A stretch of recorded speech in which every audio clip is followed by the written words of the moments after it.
How you doing? This is John, and welcome to John's Long Box. Today, as promised, we're going to do the DC post-crisis version of Captain Atom.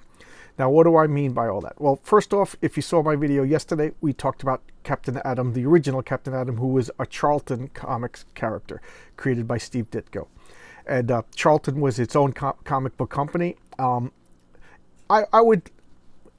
could be wrong. Arguably, it was like the third best comic book company. You know, Marvel, DC, and Charlton. I'm sure other people will argue, and I'm not gonna debate them. It's a matter of taste. But I found Charlton to be an odd but charming company, and that's my take. And I'll fight you. So, Charlton went out of business. I forget exactly what year it went out of business. I want to say 1987, but I think they sold a lot of the characters before that.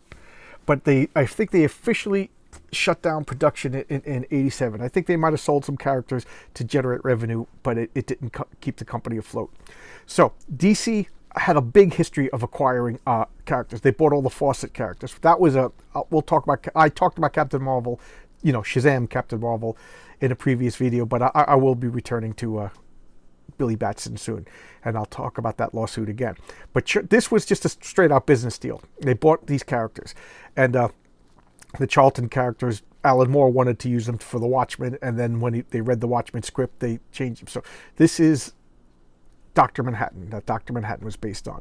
And so before the Crisis on Infinite Earths, I can never do a DC comic without referencing the Crisis on Infinite Earths, which came out in like 85, 86.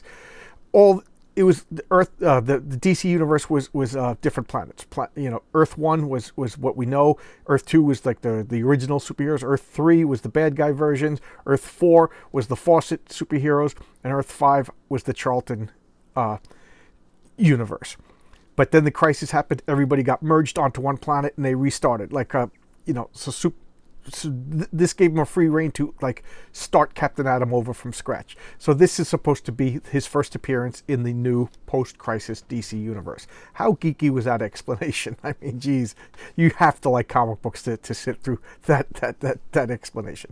But here, I had known about Captain Atom. I had seen him around, and of course I've seen him in the Crisis on Infinite Earth, but I didn't really know much about him. I got this comic mostly because of Pat Broderick's art, who I'm a big fan of his art. So let's open it up and check it out. Okay, 1987, issue number one, $1, DC Comics. Okay, after they blow him to bits, the adventure begins. So the original Captain Atom, as we saw, it was a nuclear accident. He got blown up real good, and then he reformed his molecules, which is what happened to Dr. Manhattan if you read or watched the Watchmen. So let's look at the indicia. It's going to say the same thing. The copyright is 1986. That's when they filed for the copyright on the comic. But I think that's when the comic came in. This date, March 87. That's when you return it, 3 months early. So so it came out in January. Okay. Usually the date is 3 months after it comes out. That's when you return it. They don't really do that anymore because that was a newsstand thing. But I digress. So here we have the splash page. Splash page. Usually the first page, usually one panel, and I love Pat Broderick's art. So they don't have the credits yet, so we'll look at the credits when we get to them. But here we have Nathaniel Atom is being put into this metallic egg, and I forget if they tell us where the egg comes. I'm sure they do, but so he's been found guilty of treason, and the only way he could get out of it is if he volunteers for this Captain Atom project. And Dr. Megala is this guy with the crutches over here. He's the mad scientist that's doing this. I don't know if there was a Dr. Megala in the original series. So here he is, Air Force pilot. He gets locked up in this metallic egg. They drop him down into this bottomless chasm, and they nuke him. Nuke him. Boom. And they're just trying to see if he's... So he was going to get executed for treason.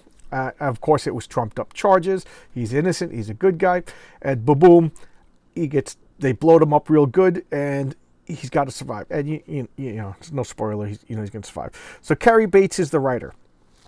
I know I've seen Cary Bates before this, and I've seen Cary Bates afterwards, but for the life of me, I can't remember what else he has done.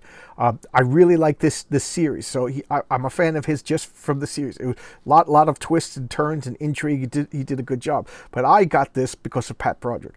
I was a big fan of his run on Captain Marvel over at Marvel Comics. You know, Marvel, the original Captain Marvel for Marvel Comics. I loved his artwork, his cosmic spacefaring superhero, so good. I did a showcase on it earlier. Bob Smith, I became a fan of his when he inked the X-Men over at Marvel. I'm trying to remember who the artist was. That Dan Green and Bob Smith, I'm pretty sure. Special thanks for Greg Weisman and John Costanza. Just one of my favorite letterers. Weird enough that I have 5 favorite letterers. Carl Gafford, I don't know much about, and Dennis O'Neil, one of the greatest editors in comic book history. And I could go on and on and on about Dennis O'Neil, which I usually do every time his name comes up. But I'll spare you the Dennis O'Neil rant. I'm sure it'll come up again in another couple of days. So here he is. You see all of his thought processes.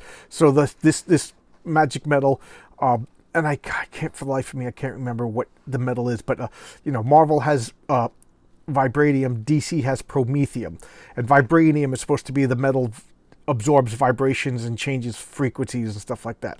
With promethium, it regenerates, like Prometheus, the titan of Greek mythology. So here this metal heats up and it melts and it actually binds to the flesh of Nathaniel Adam. Now, people thought something strange was going to happen, but nobody knew exactly what was going to happen. So as far as everybody knows, Nathaniel Adam perished in this experiment, and he's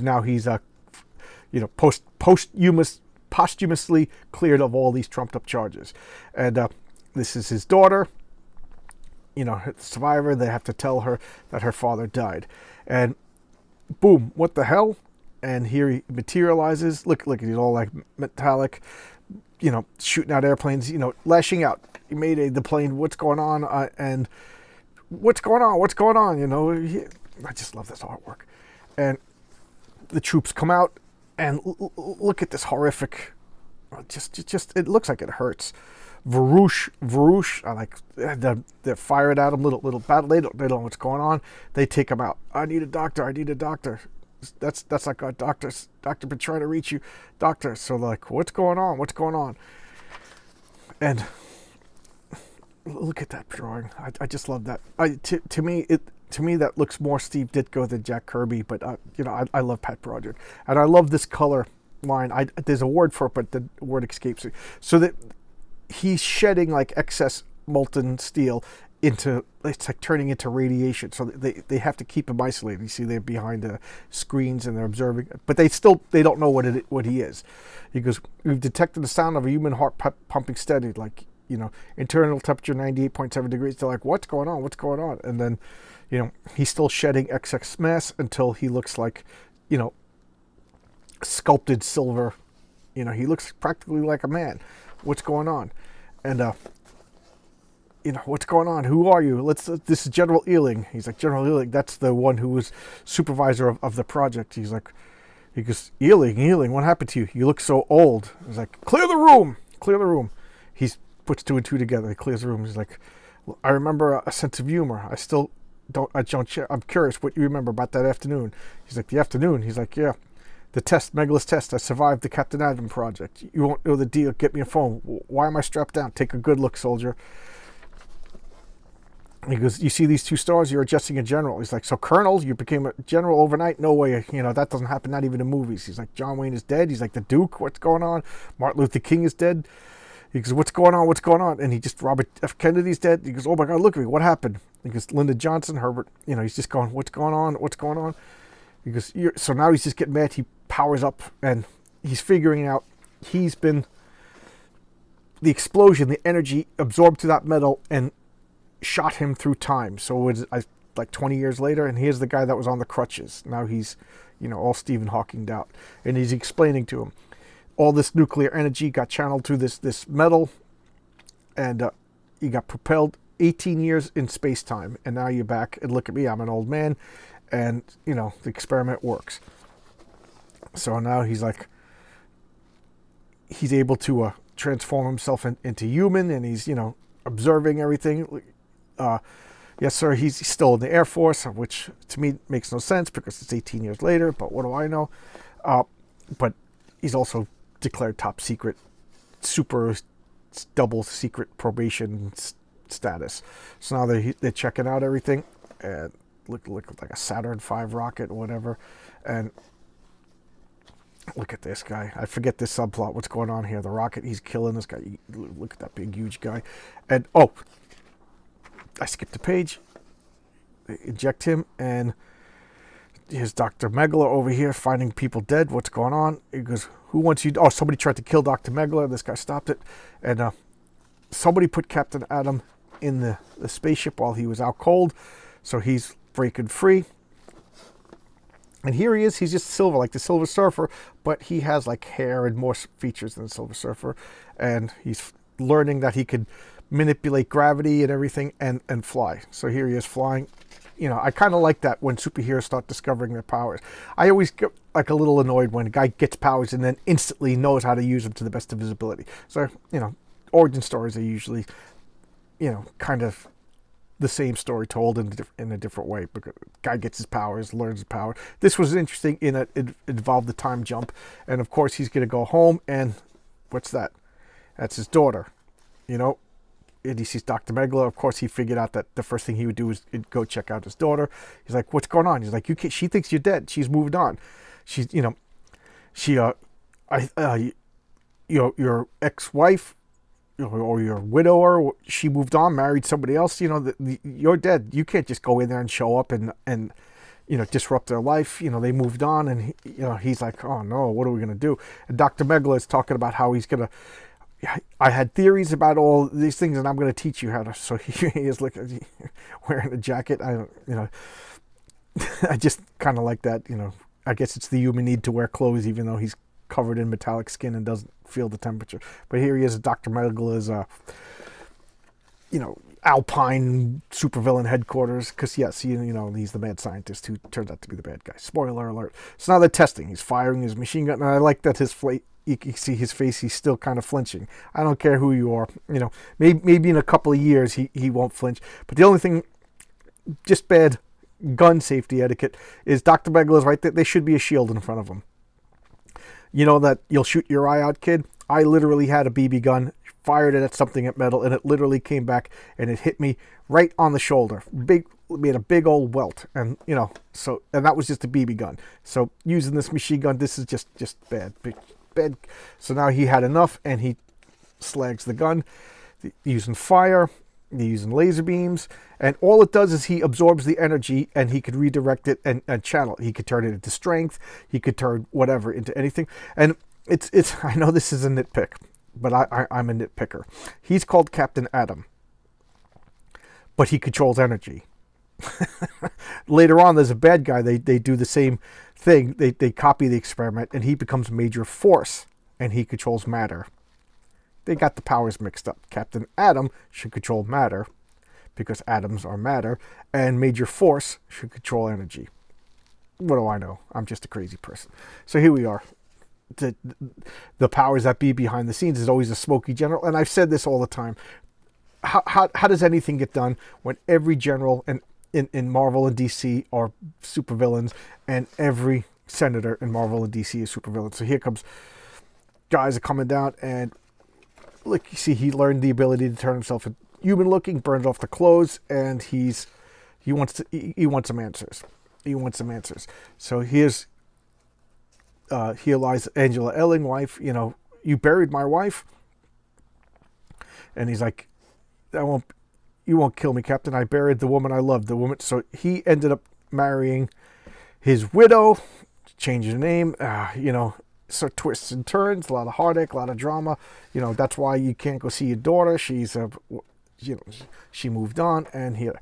So they're showing him pictures of what you're going to look like. In the next issue, they get like a laser printer, and they print these images onto his skin. So I kind of like that he's got the blue boots and the red gloves.